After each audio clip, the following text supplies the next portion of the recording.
This conference will now be recorded. I'm going to attempt to get a link to that on the website. So hopefully we'll be able to do it.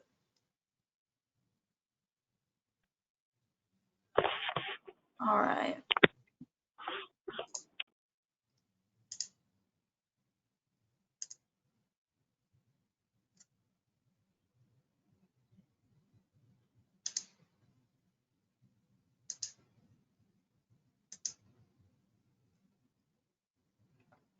Susan, this is Jackie Fox. Can you hear me? Yes, I can. Okay, Thanks. I had to call it my phone because the link wasn't working for me. I just wanted to let you know that. Oh, I'm sorry. Don't know. I don't know how to help that, but I did say I'm recording this, and I'm hoping to be able to get a link to it on our website. So I'll Okay, be no able to problem. make the recording available if you need it, and I can send you the slides. I will put the slides on the city's website. So, all right, I'm trying to make a note of everybody who's here. So excuse me for a minute while I jot that down.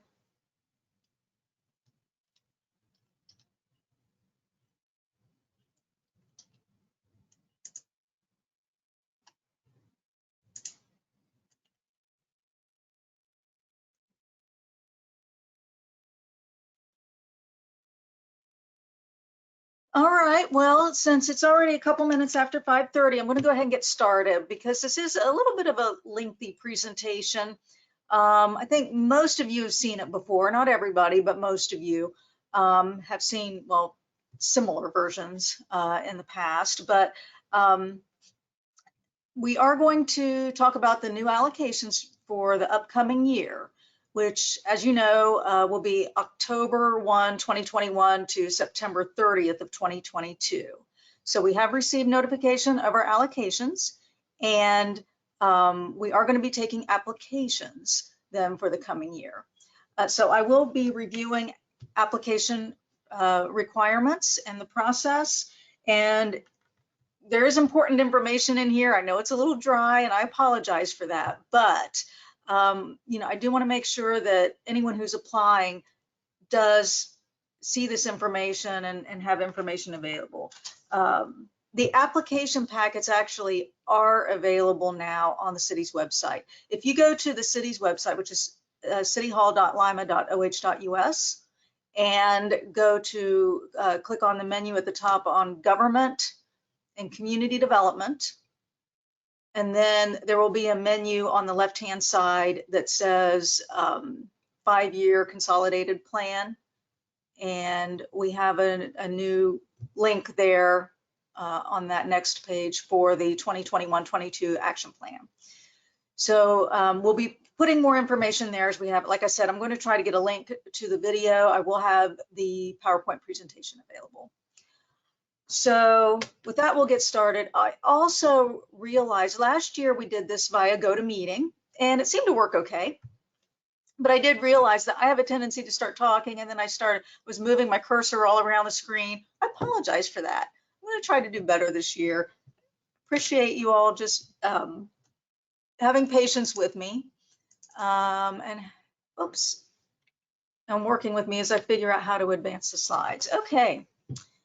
So as I mentioned, we were notified that we are receiving about the same in CDBG and home as we typically do, or as we have for several years now.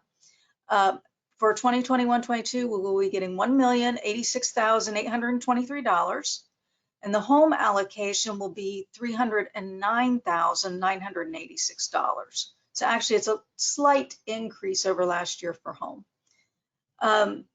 Any unexpended funds from the current program year will be carried over.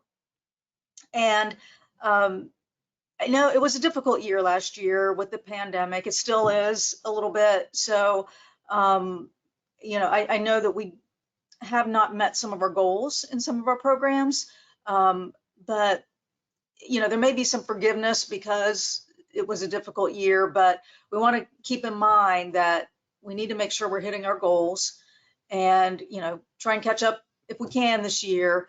and utilize the funds that were allocated. Also, if there's any program income from any of our projects, we don't usually have that too much, if at all. But if there is any, it'll be added to the beginning balance. Just as a reminder, I included in the PowerPoint presentation here last year's allocations. So again, you know, there are allocations for some of these programs, and I realize that we haven't drawn down some of the funds on a couple of the programs. So please make sure that you're mindful of that. And if you are currently funded, that you're showing that you're utilizing the funds. Okay, so for all applicants, some of you may know this, but for new applicants, CDBG funds must provide a public benefit. So according to the regulations for the use of CDBG funds, they can be used for community development, economic development, and housing activities, which for a lot of us, they assist low to moderate income persons or households, eliminate slum and blight. And then the third benefit we really don't use much here is address urgent community needs. That's because it doesn't just mean urgent as we all might think something is urgent. It's very specific for like disaster related issues. And surprisingly, I thought that the pandemic would count under that category, but according to HUD, it does not. They have still required that on some of the coronavirus specific funding that we got, that it served low to moderate income persons or households. So you want to keep in mind, you have to show on your application how you're providing this public benefit and meeting that need. The second bullet point is a little bit more for me, you know, some technicalities about how the city uses the funds. Technically, 70% of the funds must benefit low to moderate income persons, but usually we're up in the high 90s. We don't get a lot of funding in the city, and we do have a lot of you know, need for low to moderate income, to assist low to moderate income persons. So again, we're usually in the very like 97, 98%. I don't even really know why there's only a couple of percent that's not, but because in my opinion, it's pretty much 100. But we have a 30% maximum for blight removal. So when I'm looking at the total allocation and how we're using that, I have to think about meeting these maximums. There is a 15% maximum on public service activities. And that's relevant to a lot of you because a lot of the programs, for instance, that assist youth or elderly or any of those programs, those fall under public service. So if we get a lot of applications for public service activities, they may not all be funded, or I may not be able to fund them all at a level that you'd like, because I do have to be careful of that maximum. Home funds are only used for housing activities, and they have to be used to assist low to moderate income persons, which it means households with income less than 80% of the area median income. Currently, that's $53,700 for a family of 4. We have a chart that is available on the city's website as well that tells you what 80% is for a family of 1, 2, 3, 4, 5, etc.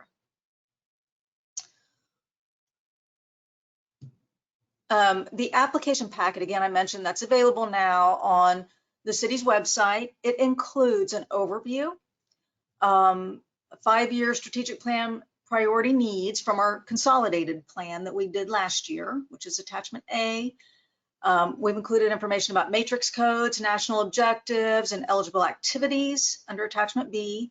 There's a census tract map, and I'll talk about that a little bit more, but the census tract map, it is only for activities that benefit a low to moderate income area.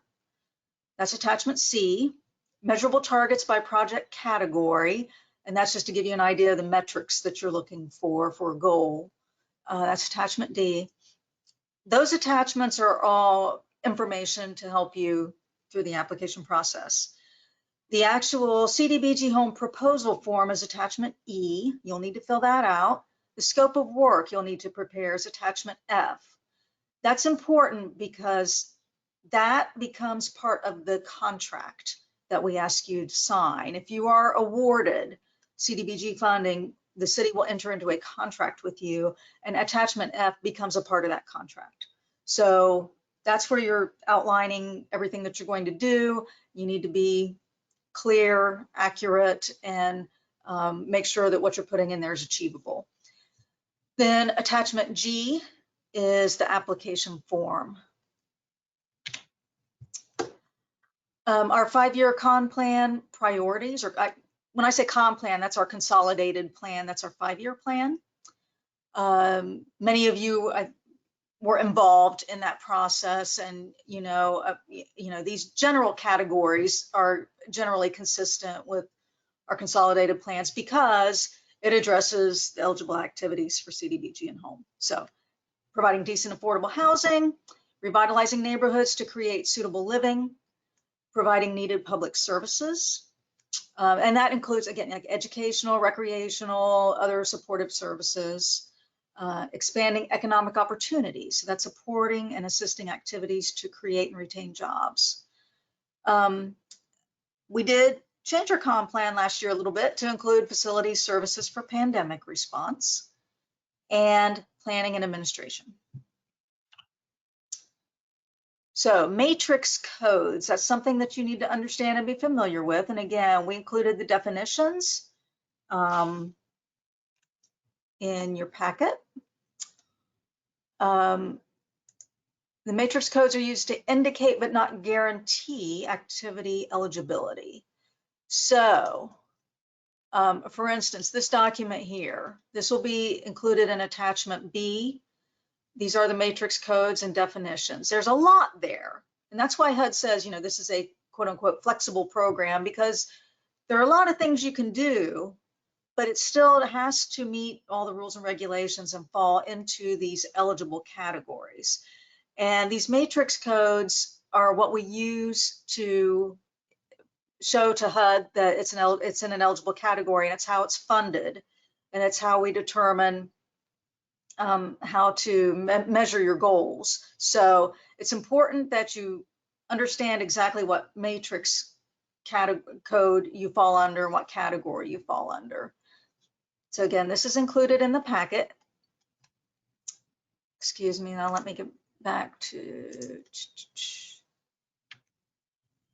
you have to identify a national objective code. And there are a lot more of those than you think, but again, for example, what's used a lot, low to moderate income area, low to moderate income households, slum and blight removal. And it depends on the slum and blight. There's different kinds. So you have a chart in the application packet. Look at that carefully and indicate the eligible objective type of the activity. So who, where, and the needs served. If you have questions about that, again, you can ask us, and it's in attachment B. And again, I want to show you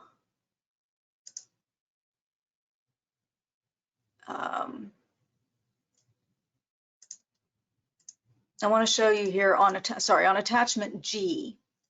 This is the form that you will fill out. Here's the section for the matrix code. In this area is where you put the matrix code. So I don't know if I can do that. And that box is where you want to put the matrix code. So for example, here, like for clearance and demolition, that would be an 04. So here on the form, you're going to put 04 in there. And then over here is the national objective code. So if it's demolition, would go here, it'd be slum and blight area. So you need to fill in those areas on attachment. Again, this is attachment G.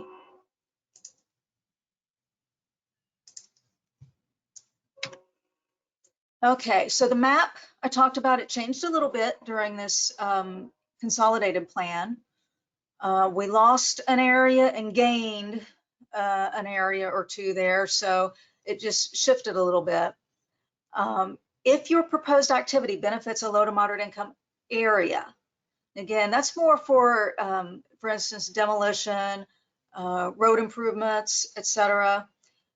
It has to be completed within an eligible census tract. So you need to have attachment C in order to identify the CDBG eligible census tracts. These are areas where there's 51% or more of low to moderate income population. That's because, for instance, for a road project, a lot of people, a lot of houses are going to benefit from that. But, you know, how do you determine if you're benefiting low to moderate income persons? Well, if that activity then is performed in a census tract with a majority of low to moderate income persons, then it's eligible. A lot of you, for instance, public service activities, you're going to benefit low to moderate income clientele. And in that case, the map doesn't apply.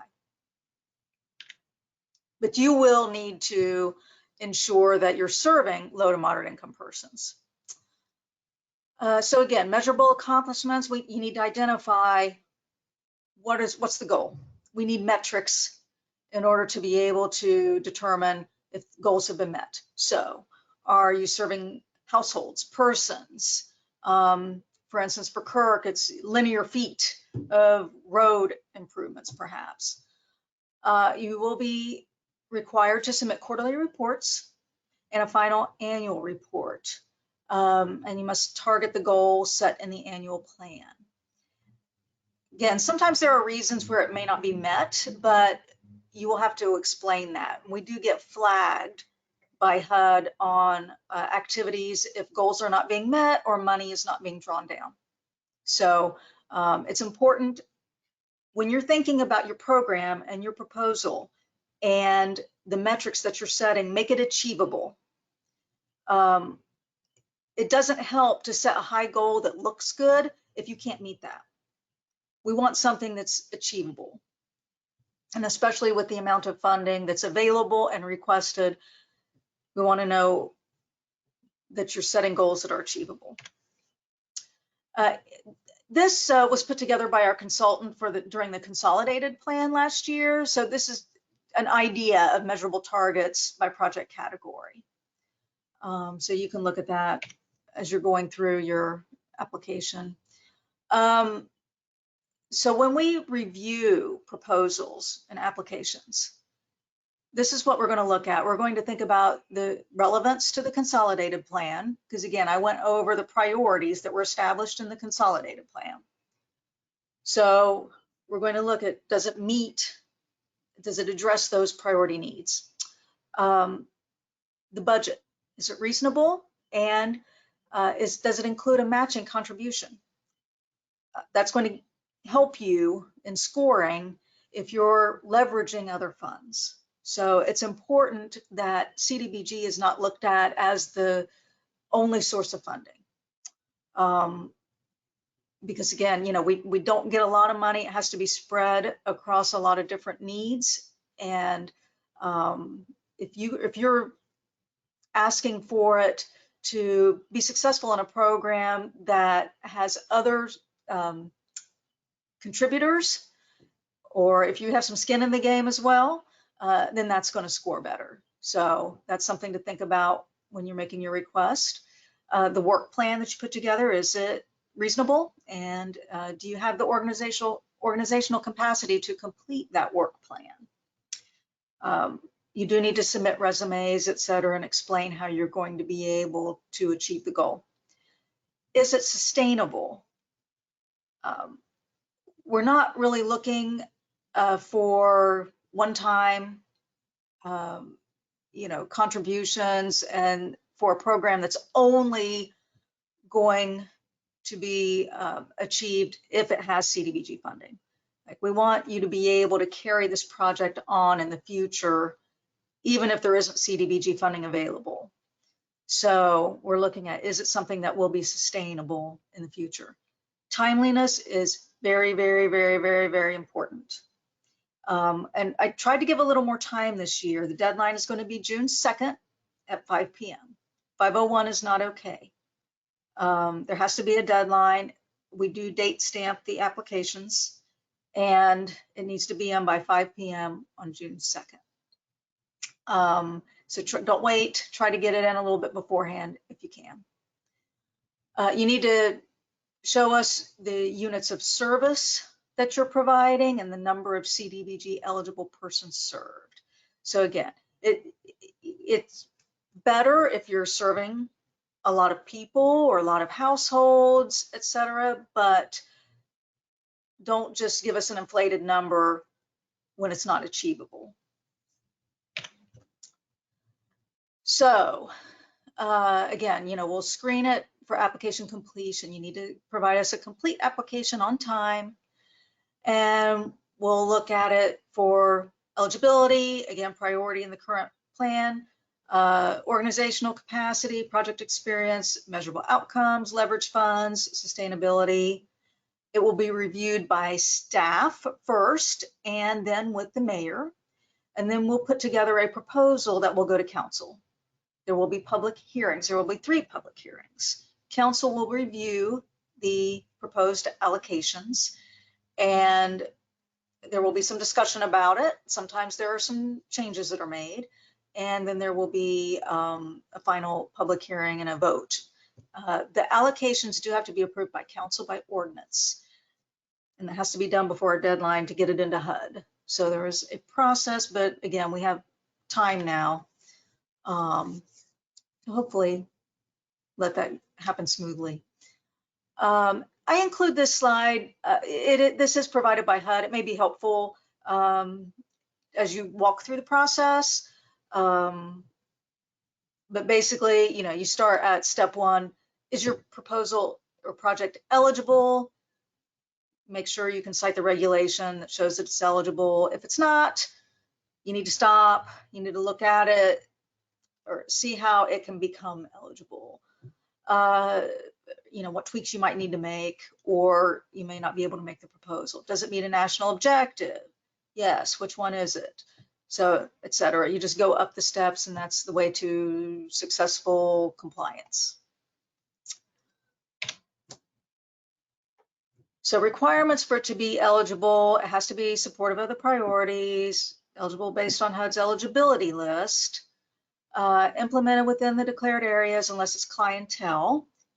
If you have low to moderate income clientele, you must document or demonstrate income eligibility of your clients.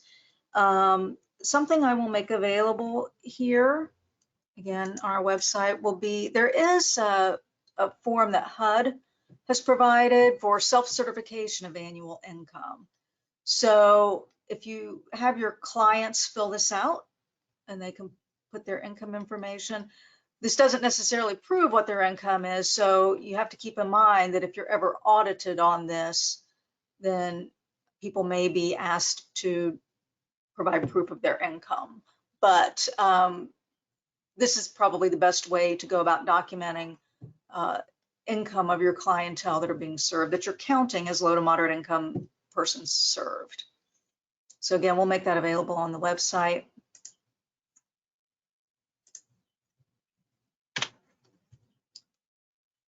You need to provide a summary of the project you're proposing. So generally brief, but explain why the project's needed, how it's eligible, the area that it, or clientele that it intends to address, a statement of your measurable goals and objectives or outcomes, the matrix code that applies, the national objective, and the accomplishment type. You need to provide details of how the project will be implemented, including your work plan. And again, we give you a guideline in attachment F for the work plan. So again, that could be curriculum outlines, construction summary, etc. Those are examples. The area selection, if it's low to moderate income area, show us a map showing the boundaries of where your project is going to be implemented. Or if it's for low to moderate income clientele, characteristics of the clients, how you're going to screen them, how you're going to identify them. how the project meets other relevant laws, rules, and regulations. That could be any of these won't apply to all of you, but for example, building and zoning codes, ADA. Most of you will not deal with Davis-Bacon wage rates, but you might if you're doing a construction project. Scott might have to look at that or consider it, etc. Project administration and workflow, show the assigned duties and roles of the parties, who's going to do what, who's responsible for what, and how is it going to get done, basically. Accounting of a statement of accounting and billing procedures and record keeping, how you're going to monitor the project. So you have checklists or timetables, etc. And again, it doesn't have to be, anything too crazy, but we do want to see that you're organized and that you have in mind exactly how you're going to achieve the goals. So that's really what we're looking for. And quarterly, what goals are you going to meet quarterly? So give us an idea of what your plan is throughout the year of how you're going to meet those goals. Timeline, budget, drawdowns, and delivery. So we do need a detailed budget. Include any matching funds. I talked about that already, but again, that does help. Show the financial schedule, how the funds will be used by month or quarter and or per deliverable. There's an example that's provided, and you must include basic cost items, other matching funds, etc. All projects have a duration of no more than 12 months. So we're only talking about funding this upcoming year. Something that's very, very important, which I think, again, most of you know, but the contracts with the city are performance-based, meaning we're paying for your expenses after you show proof of completing the activity. So you really need to keep that in mind. We're not going to be able to just write you a check that you can then go forward and use. We reimburse you. So you have to plan that out when you're thinking about your budget. Organizational capacity, again, you need to show the staff capacity to effectively manage the project and deliver the outcomes. Things we need you to include are the balance sheet and audited financial statement for the last 2 years, or an IRS Form 990 for the last 2 years. We do need balance sheets, financial statements compiled according to generally accepted accounting principles, and any supporting documentation. Show us the corporate officer roster and the Secretary of State and corporation documents. Budget goals and outcomes, demonstrating successful management and completion of projects of similar scale and scope of work. So it's helpful to be able to show us that you've had success in the past. This is what you've been able to accomplish, and that shows that you're going to be able to accomplish your program going forward. Resumes and credentials of people who will be providing services and managing the project. Summary of current projects and activities that you're working on during the year, because again, we're looking to see that you do have the capacity to manage everything. So can you manage this project along with all the other things that you're doing during this year? And if you can show us any other grants, grant types and amounts of previously administered grants by your organization, that's helpful as well. I mentioned that you need to show that the project's sustainable and that you are going to be able to carry it on beyond September 30th, 2022, even if you don't have CDBG funding. All of the funds for the year must be expended or encumbered by August 31st of 2022. Drawdown requests for expenses that are incurred during September can be submitted. We just need them encumbered. So keep in mind, we need to know that you're going to use the funds and encumber them by August 31st. You can draw down money you can have expenses through September 30th, and you can draw that down and submit those no later than October 15th, though. So again, that's just, your expenses can be incurred through September 30th, and you can submit the invoices to us no later than October 15th. So again, your application packet includes all of that, which I mentioned before. And this is our timetable. Tonight, May 12th, we're having the application briefing. June 2nd is the deadline, 5 p.m., no later. June 28th is when we are planning to have the City Council Economic and Community Development Committee meeting. Don't know yet, you know, things are looking up, but we may still have a go to meeting option on that at 5:30 p.m. And that's when we will, again, you know, share the proposed allocations with council. That will be a public hearing. The public's invited to attend and comment on the use of funds. The second public hearing we will schedule for July 12th and the third, July 26th. That will also be a council meeting where council will have an ordinance in front of them to consider. Doesn't mean that it will be finalized that night, but that's when the ordinance will be before council. So that's the end of my presentation. If you do have questions prior to submitting the application, again, we've got a good, I think, 3 weeks, maybe a little over. You can call me, you can call Sophia.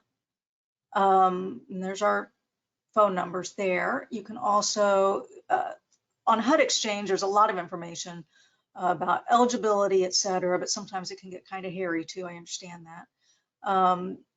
So again, you can call us for questions. You can also go to the city's website, and that's the link or the address for our 5-year consolidated plan. So with that, I'll open it up for questions. If anybody has any questions they'd like to ask.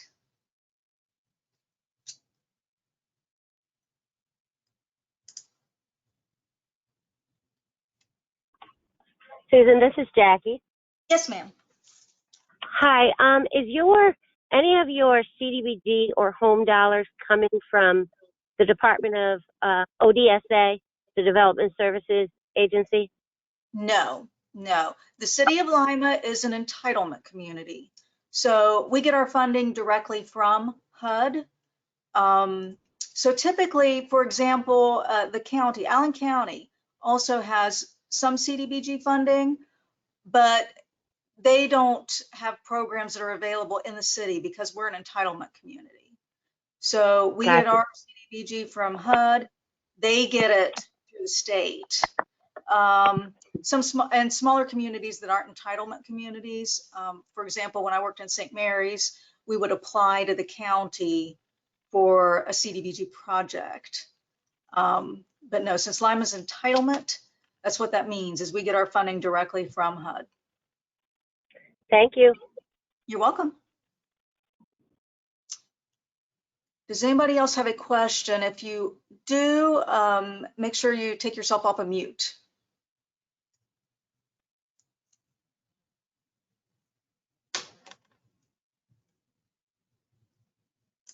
I'll stop sharing my screen too so I can see everybody. All right, well, if nobody has any questions, again, you can call later if you do. So thank you for joining, and thanks for listening to, I know it's not a very exciting presentation, but hopefully it's helpful as you prepare your application. And everybody have a good evening. Thank you.